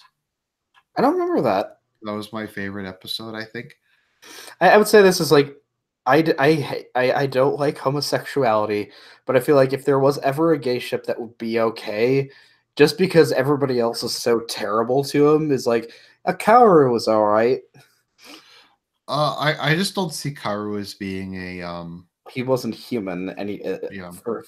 I haven't seen End of Evangelion because it looks too insane. It's a troll. It's like a massive troll. So I always get confused. So basically, the end of the series, am I getting it right? The end of the series is basically everything that's going on in Shinji's head, whereas End of Evangelion, the movie, is like what's actually happening. I don't think anybody really knows because Anno is insane. I think that's one interpretation. The other interpretation is that they're different universes and they aren't related to each other. Because I don't like the idea of well, first, if I don't like the idea of what's her name? Who's the one taking care of him? Misato being a pedophile. Ever. What? The worst guardian ever. She's a pedophile. No, it's not even. Well, she wouldn't be a pedophile. Shinji's 14. She'd be a pedo. She's a pederast. Yeah, but well, I don't know. It would kind of make Shinji a Chad, though. No, it wouldn't. It would make him a victim of rape. But what was I thinking with regards to? Thanks for reminding me. Actually, I have to go back and read because I did a entire series where I did commentary on every Evangelion episode, and I have that up on BitChute, so I should make another. Is it on? Is there any way I can find it on YouTube or? Oh, it's only on BitChute. Can you link any of that to me? Sure. Give me a second. I was gonna say that. What about the rebuilds? I've never seen any of that. I like them initially. So are they basically just supposed to be like, here's a slightly different version of it, but just with more? It's completely different. I mean, the first two are sort of similar, but they eventually get like really, really different as time goes on. So here's the big question: Rei or Asuka? I like Asuka a lot. Asuka is a horrible person, but I can relate a lot to her. Why did you? I was going to say, did your mother kill herself in front of you? No, I'm open about it. So I have bipolar disorder. So okay. I understand like what things are like for her. Okay. Well, I sort of had depression, so I sort of felt like Shinji. Shinji, that's something I talk about a lot in my review series. That's just that I'm like the biggest defender of Shinji because I think feel bad for him. Like I think we have to get is, in my view, he's an attempt to realistically portray what would happen in this situation. If like a normal person was in that situation, and that's I think why people hate it, because it is kind of a deconstruction of the mech genre, because you have so Shinji, like, he gets to pilot a robot. He's saving the world. He lives with like 2 absurdly hot women, like all this other stuff. And at the same time, though, his life is complete shit. Because his dad hates him, and his mom's dad, and he's like put under unimaginably. And Asuka and Masato abuse him. Well, I wouldn't say that they abuse him. They're just sort of not the best people. They're not the most responsive. Well, first off, one of them is not a caretaker. It's his schoolmate, which, no, you shouldn't be living with your schoolmates like that. And Masato is a drunk is a drunken whore. It's funny how autistic I was when I was younger, because I actually was completely shocked when somebody said that Asuka was in love with Shinji.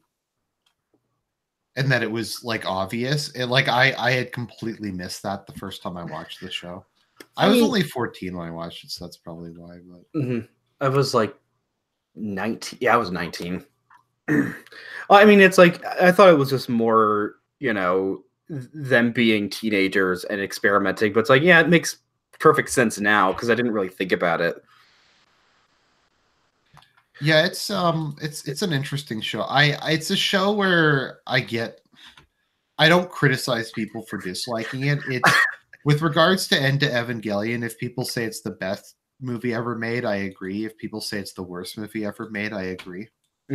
Well, one thing I started watching, it's a Netflix one, which is called Kuro Makuro, which is similar. It was made a couple years ago. It's similar plot of aliens invade the Earth, but it's sort of combining Evangelion with Inuyasha, wherein like there's legends of, you know, samurai fighting Oni demons, and apparently it was them fighting off the aliens back in the past because one of them actually captured one of the aliens' mechs, and now he's come back. Like, he was trapped in a giant box for 400 years, and now it's like him and this teenage girl having to pilot the Ava, and like it deals with the same stuff that Shinji does, but she's less of a little bitch about it.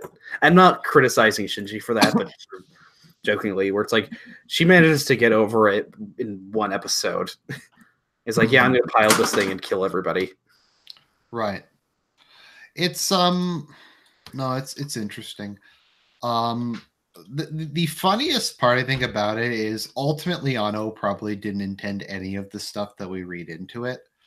I'm almost certain that he didn't, but it's I don't know. For me, I don't know, because you have this whole postmodernist thing about the death of the author, that that authors don't have any particularly strong insight into their own work, and I kind of somewhat agree with that, somewhat disagree with that. Damn straight, give Shinji the bright slap of destiny. Yeah, that is Mr. Bright from the original Gundam, who just slaps the main character and makes him normal.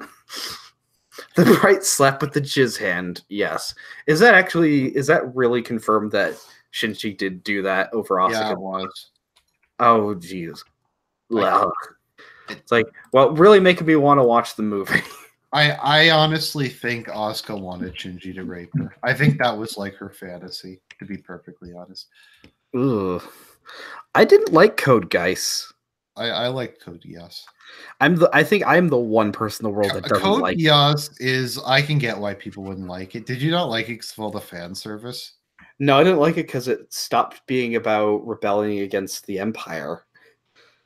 Okay, it just got really fucking weird with like the thought elevator and like the what? Okay, maybe you didn't even get that far. I got like 11 episodes and I'm just okay, because it goes to like a gay next like style ending near the end. That's just when the main character started becoming like Tuxedo Mask and started his own nightly order. I'm like, I'm done. Maybe I should watch that instead. Is Sailor Moon, because I've never seen Sailor Moon. I imagine it was dated and sort of fun, and just silly. People always find this weird, but I lived with a bunch of girls when I was in university, and they were all into anime, and we watched like all of Sailor Moon together. Mm-hmm. So you were their not gay best friend. Yeah, I guess you could say that. I mean, it says something that I'm just not threatening. That yeah. We watched that. We watched a bunch of things. We watched all 3 seasons of Beyblade. Beyblade is like the most awesomely cheesy. Yeah, I will say this as did you ever watch Ghost Stories? Oh, Ghost Stories is the best. I know. Well, it is the world's first. It's the first. I just love the story behind it, where they're like, yeah, this stupid show we made. The Japanese are like, yeah, this show did terribly because it was dated and terrible.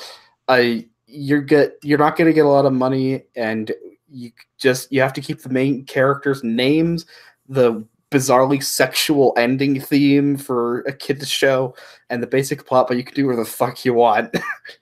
And so they just said, we're making our own abridged series, fuck it. Now imagine a big black man chasing you. I love how they reference like Rush Limbaugh and Michael Savage and shit Like, in it. Yeah. You just have to pray and not be a Jew or a Muslim. Little Christian soldier, the internet was a wonderful thing, but then until the Muslims and the homosexuals took it over. What a gifted seamstress. I hope you're not a homosexual. All female principals look like lesbians. Yes. I think for me the funniest the backstory is pretty funny. So it was made by like some legendary guy, and it was built up like people thought it was going to be like the most successful thing ever, and then they released it, and it was complete shit, and people just were like, "Oh." I actually got in a Twitter argument with Little Karibo, the guy that does the lovely Yu-Gi-Oh! Bridge, because I said, like, no, we don't need to have more gay characters in Star Wars. And then he got all upset at me, and he's like, you're offensive. And I'm like, you're the one that made a joke about somebody having a terminal illness. And then he didn't even block me. Little Karibo's a massive cock. He's he's British, so of course he is. Mm-hmm. He is funny though, or the video. I did like the videos. He is actually funny. I don't like DBZ Abridged because I find it too mean spirited. I don't know if you've seen DBZ Abridged. No, I haven't. Oh, somebody said Clone Wars. It depends. The 2003 Genndy Tartakovsky one or the new one. Because the Genndy Tartakovsky one is lovely. It got General Grievous right. It made him like menacing and terrifying. General Grievous is like the biggest Chad in Star Wars. And then they turned him to they basically had to do to him what they did to GLaDOS. They had to forcibly dumb him down because people would have liked him too much, and he's supposed to be a villain. General Grievous was literally worshipped as a war god on his homeworld. He killed 13 men by the time he was 12. And he killed like 50. How many Jedi did he? The thing is, I do love the fact that in Star Wars, essentially the Confederacy is completely justified in everything they did. Yeah. They're even morally justified because it's you like the Jedi? Because I'm like one of the few people who likes the Jedi. Okay. Okay, I hate Star Wars now, but just nerding out on like the thought about it. Like, this is completely getting... Because the Jedi are nothing like what they probably were supposed to be like in the original series. Just talking about in the prequels, they suck. They're a bunch of... They suck in the prequels. They're boring. Well, they don't know what they're doing. Like they used to be like... In the books that cover before this series, okay, I'm going to tell you the most fucking awesome thing ever. So, prior to the Republic disarming, there's an era called the Dark Age of the Republic, and during that there were Jedi Lords who had fiefdoms. So they were actual knights. Yeah, basically because the Sith were just overrunning everything, so people would ask Jedi to become like the king or duke of their planet, and they had like castles and shit. And like that's like the most base thing I've ever heard. Yeah, I'm thinking. What is it? Yeah, it's like. The thing is, like, what's completely unrealistic. I know it's weird saying that about Star Wars, but is that apparently the Army of the Republic was several million clones. I think by because I know like in Attack of the Clones they said we've made 500,000 and there's 1 million more on their way, and apparently it takes like 9 years to grow a clone to adulthood. So it's like. Even being generous, apparently that would mean the Republic only had a few million soldiers, which if there's trillions of people, doesn't really make any sense. But apparently, the Confederacy had 5 quintillion battle droids. Yeah. And the only reason they lost is because apparently Darth Sidious is like, just don't, just endlessly attack the Republic and win in a few months. Just have them all on your own planets and let them be taken one by one. Right. And it's like, no, that wouldn't happen. So if it was that incompetent, the Separatist Council would be like, yeah, we know something's up. What the hell is this weirdo in the hood telling us to not, win the war? And it's also like, if Darth Sidious wanted to take over the galaxy, he could have much more easily done it with the Confederacy. Also, no, just have a whole army of robots. They're not going to question you.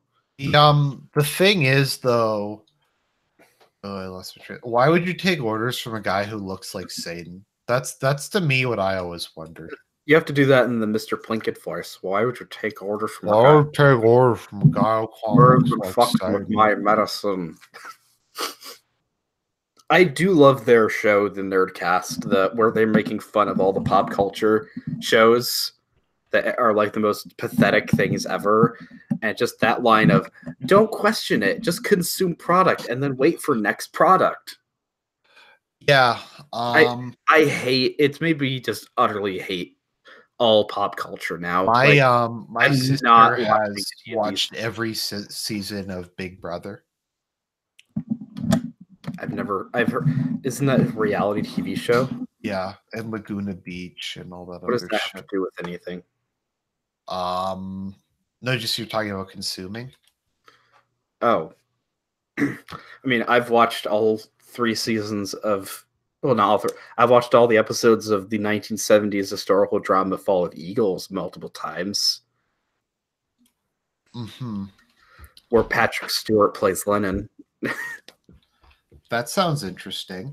Oh, it's really good. You should look it up. Is Fall of Eagles. It's about the Habsburg, Romanov, and Hohenzollern dynasties throughout the mid to late 19th century up until the end of World War I. Right. And they make the Kaiser is like really he's the comic relief, and he's also like sort of conniving. They portray him as actually being not a horrible monster like everybody else in the world portrays him. They just sort of, I do like the fact that they sort of have him outsmart both Bismarck and his own mother, because they're like in their own, clash of ideals of wanting a reactionary Germany or a liberal democratic Germany. And it's just like, the character's like, no, I'm doing it my way. You're both fired. And just shows at the end of the episode them walking together like, well, we both lost. Mm-hmm. I sort of, Arch Con of Plagues.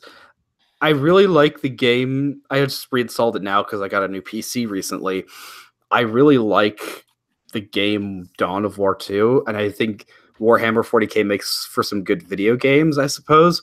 I hate the story so much because it's the dumbest thing ever. Warhammer is so stupid.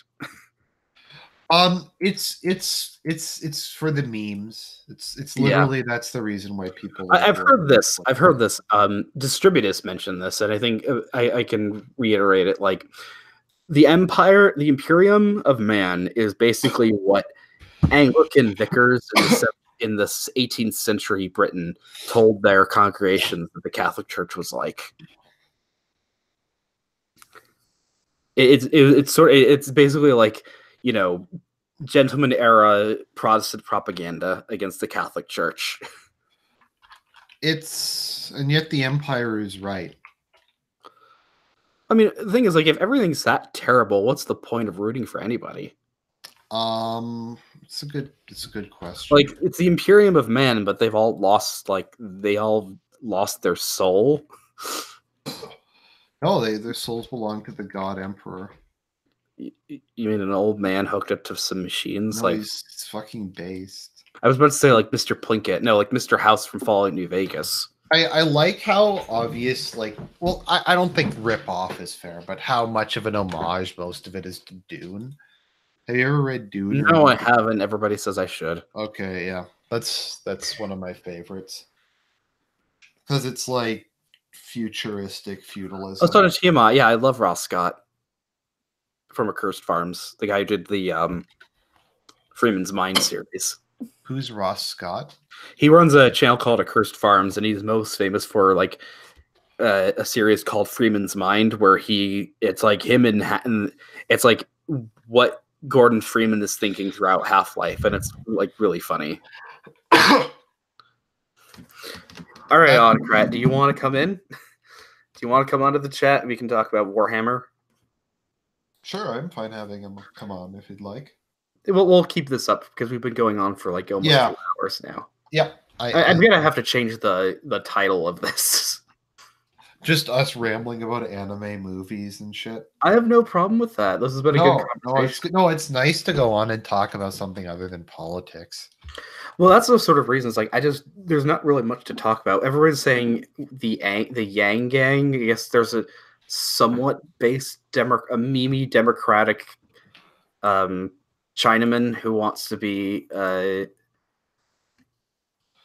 I did a video on him with Nazbol Gang, and what is he about? Because if he's a Democrat, so I presume he's pro-abortion. So I'm never voting for him. No, he's just a meme. Like he's super liberal. He just has all these he has the most detailed platform of anyone who's ever run, and it's just this really long list of shit that he has.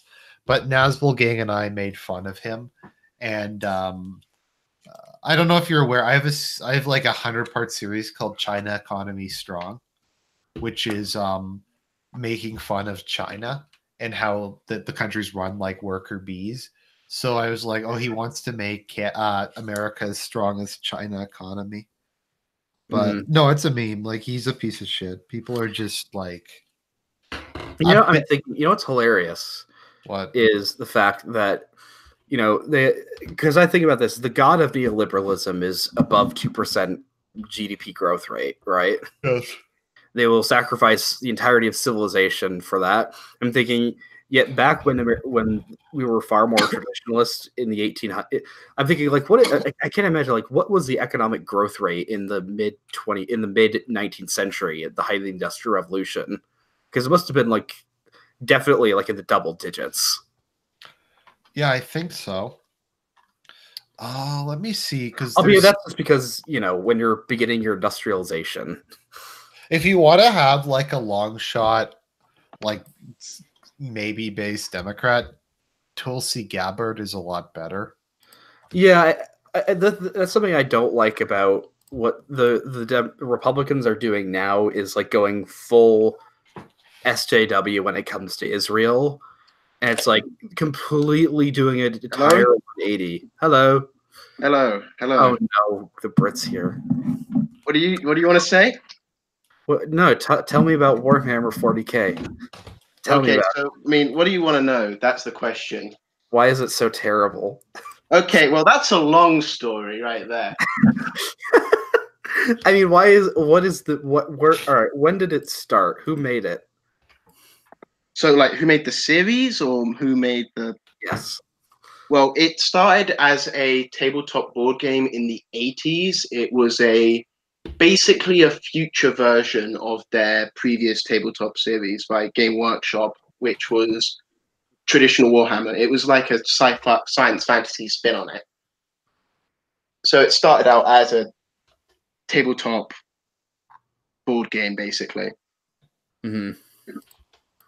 And so basically, there's a lot of story that takes place thousands of years in the past, but I'm not going to go into that. All you need to know is there's this thing called...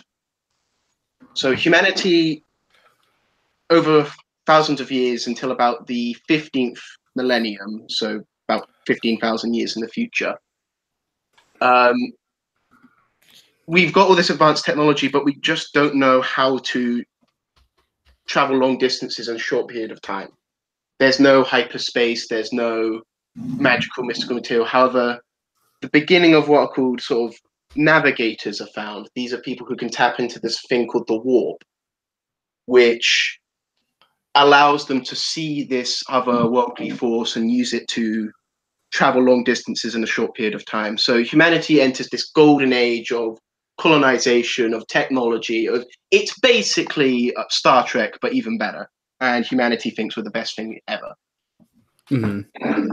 So we would go around and create what is then called the Dark Age of technology. We create AI, we create war machines, we just unstoppable. The greatest thing ever.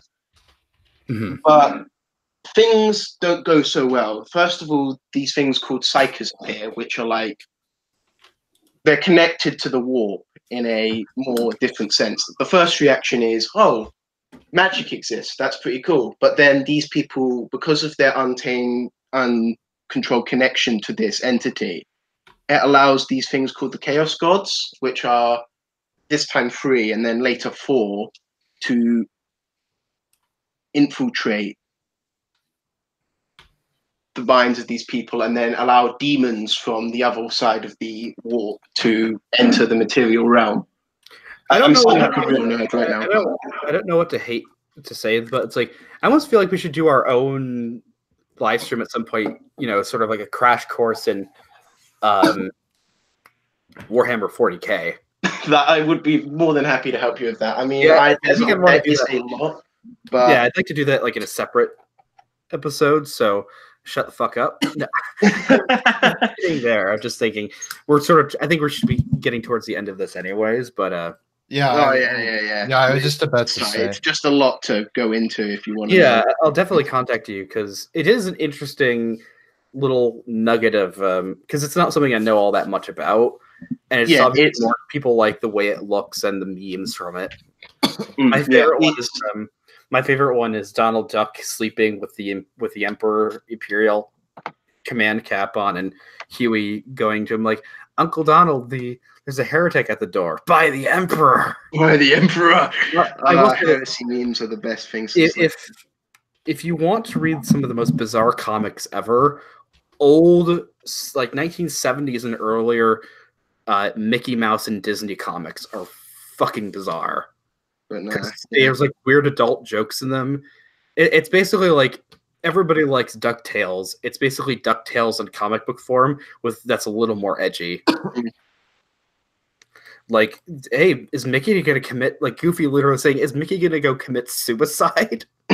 Yeah, I keep having these sort of debates with my friends. Like, has like comics and media and all that gotten more child friendly or less child friendly? And it's like a strange balance between the two. Like, sometimes say yes, some say no, some say maybe yes, maybe no. Because like we were talking about Clone Wars earlier, and it's like, especially later on, it got quite adult with stuff like, you know, people's heads being decapitated and. The problem is like, it's sort of the new Clone Wars is sort of okay. The problem is just that the characters suck in it, where it's like, sorry. Well, I mean, they're all right, but it's just like any of the coolness. There's no threat from General Grievous because it's like he's complete utter buffoon. Well, I didn't see that much. I mean, he was definitely downplayed from the 2003 adaptation. But yes. I mean, when we think that one where they get trapped in his hey, thanks for basically his evil lair, where he's got all of his heads and all of the captured lightsabers and his fucking pet dinosaur downstairs. I did like his voice in the original, but yeah.